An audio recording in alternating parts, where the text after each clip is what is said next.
As a blade surgeon, we're working to build the community to allow for discussion about providing specifications you can relate to, so you can have that educated decision on your purchases. So now, some of the news that we have. So now we are going to have an input on. Right now, I'm wearing a Lavalier mic. This is going to be the one I'm going to be using for Blade Show.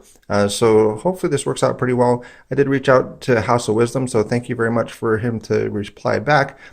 He tried the shotgun mic the first year he went back in 2017, maybe not the first year he went, but back in 2017 for the shotgun mic, didn't really work out too well. So he said that the lavalier mic is going to be the better way to go. So I did pick up a set, so it's a dual splitters type of style. So one's going to be on the person I'm interviewing, one's going to be on myself.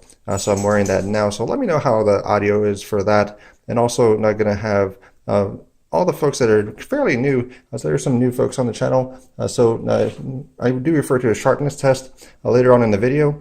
And so really what that is kind of a homemade little device. So this is actually what it is here. So I actually attached a blade here in a fixed position.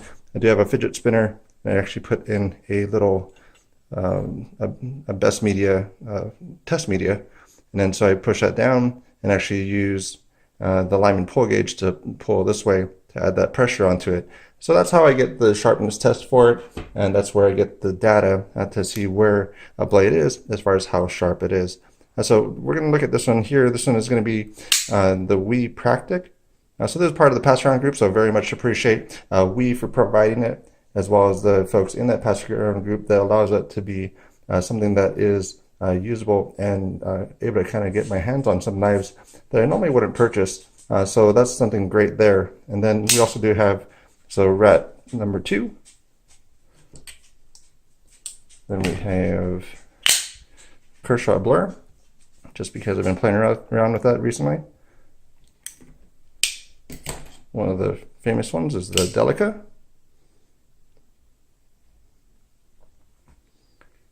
And we do have this one got sent in by WEKnives. You have the WEKnives TI Sportster.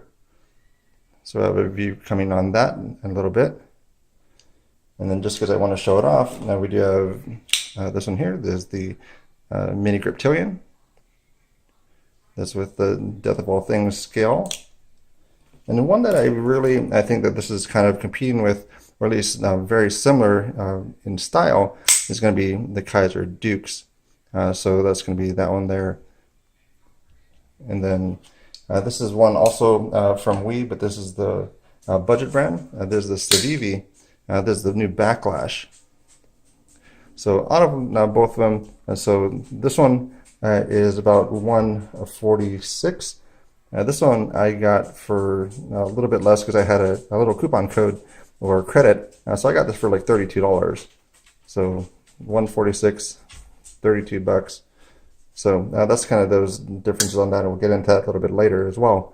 So for this one, we're going to start off with the hand sizing for this knife here. There's going to be, again, the Practic.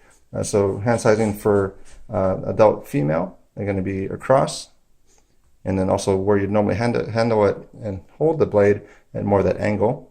And then we also have adult male across, and then you're going to have that at also an angle. So you can kind of see where that sits in your hand. So you can print that out, link down below, so you can actually have that available, see where it's going to sit in your hand in comparison to a regular glove sizing. So that does print correctly for those that sheet.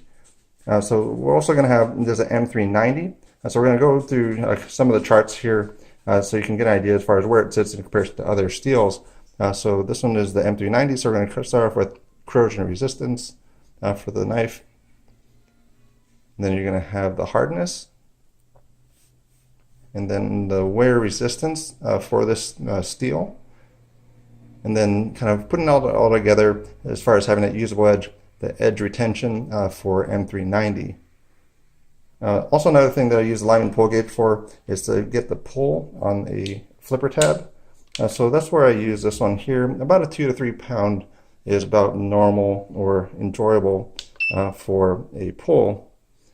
So that's where I use this gauge here to kind of get that gauge as far as how this does and how this kind of sits as far as some data that you can also relate to. So this one does have quite a bit more of a pull, so a little bit more getting closer to 4 pounds for this pull on this one. And one thing about that, so just that alone wouldn't be too bad, but for this knife, the jimping on the flipper tab is fairly sharp. So as far as fidget factor for this one, that does bring it down a little ways for the knife, because if you're going to be actually fidgeting with it, that's going to start to actually wear on your pointer, your thumb, whatever finger you're using to flip that out. So that's one thing that is kind of a downside to that. So that one's going to be almost 14. Only light switch option as far as how to open this blade. So no inertia, no push button, no thumb studs. So it just has the light switch. So and you can see in the knife roll as far as how this is going to sit in your pocket in the picture right here. And then as far as the weight goes, this one is listed as 3 ounces, 3.17 ounces, and then I got about 3.2, so it's a tad bit more, not really much more though. And then we also can look at the edge on this. So I do have the pocket microscope that I utilize for this, and this is a really fine edge. I mean, this is not very toothy, very nice looking edge on this one. And then also the photo, we're going to go looking at the blade length and also the handle length. So that's going to be 3.3 is what's listed, in a 4.2. And then that's pretty much spot on. So we'll see the picture on this one as far as the blade. And then we'll also roll into the handle side of things.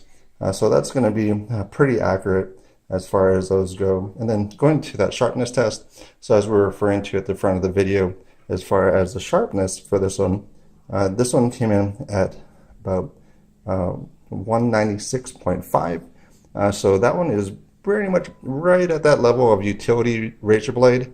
So that's really a nice edge on that one. So next level up from that is going to be the high-end cutlery.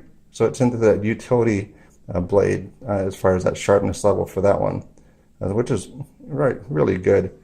So price on this one, $146, MSRP $170. You're not going to pay $170. So $146, you could probably get a little bit better if you wanted to get used market, again, better on that. But this one is through Blade HQ for pricing on that one. So that's one thing that is for this knife here. As I was going back onto the other one, so in comparison for these blades, so this is the CVV and the WE. In looking at these two blades, I have issue with the WE. So 146. I don't feel you get 146 for this one in comparison to this one, which is, I got it for 32. Normal price is like 40 somewhat dollars for this one here. So granted, the steel is going to be a lot less for this one compared to the regular WE, but the jimping on this is just way too sharp. So it actually grabs the finger a little bit too much, just kind of tapping my finger on it. Even for the tab, even the release, I just don't see it as far as a value on this one. And then also even for these pivots, I mean, it just reminds me of fidget spinner. I don't know, it just, and then like, I mean, it's a higher end clip, but it just doesn't match up with all the styling. So it's kind of thrown together, adds a little bit more value in a sense.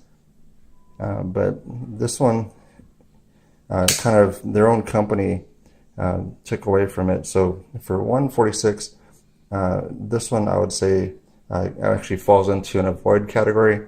I don't think that you're going to get the value out of this knife as you're going to get out of the CVVs, even some of the other WEs. So that's my recommendation for that one.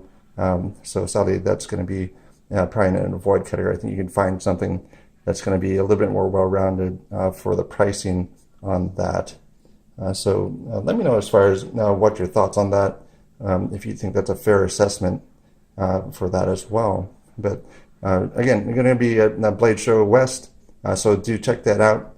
Going to be bringing in a gimbal, so hopefully you guys are going to get a pretty steady shot. Also do have the lavalier mic. So let me know how that worked out, because this entire show has been kind of on that lavalier mic. So now let me know as far as how the sound level is.